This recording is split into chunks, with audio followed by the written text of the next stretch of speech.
మీరు చాలా మందిని ఎన్డీపీఎస్ యాక్ట్ కింద అరెస్ట్ చేశారు మేడం, వెరీ గుడ్. అయితే ఎవరెవరైతే డ్రగ్స్ లో అరెస్ట్ అవుతారో వాళ్ళకి కాఫీ పూస కూడా ఒకటి ఇన్వోక్ చేయొచ్చు.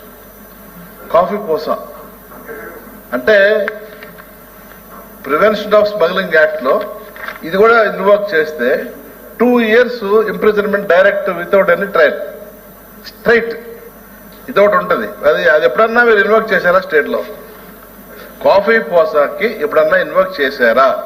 చేసిన తర్వాత వాళ్ళ ప్రాపర్టీస్ కన్ఫిస్కేట్ చేసిన తర్వాత సేఫం ఫోపా ఇదొకటి కూడా ఉంది సెంట్రల్ యాక్ట్.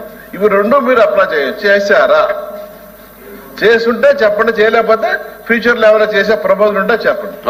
తర్వాత సార్ డ్రగ్స్ సార్ చాలా ఇంపార్టెంట్ సార్, చాలా సీరియస్ సార్. దీనికి సార్ డిఆర్ఐ ఉంది సార్, డిఆర్ఐ కేసు ఉంటుంది sir, directorate of revenue intelligence. చెప్పండి చెప్పండి. స్టేట్ గవర్నమెంట్ పోలీసులకు కానీ నార్కోటిక్స్ వింగ్ కానీ సిఐడికి కానీ వాళ్ళ లింక్ ఉందా? లింక్ ఉంటే ఏ లెవెల్లో ఉంది? మంత్రి లెవెల్లో ఉందా, ఆఫీసర్ లెవెల్లో ఉందా, డీజీ లెవెల్లో ఉందా, ఏ రకమైన ఫంక్షనల్ డీలింగ్ ఉందా అని అడుగుతున్నాను. ఫంక్షనల్ డీలింగ్, స్ట్రక్చరల్ కాదు, ఫంక్షనల్ గా వచ్చినట్టుగా పంపించడం కాదు.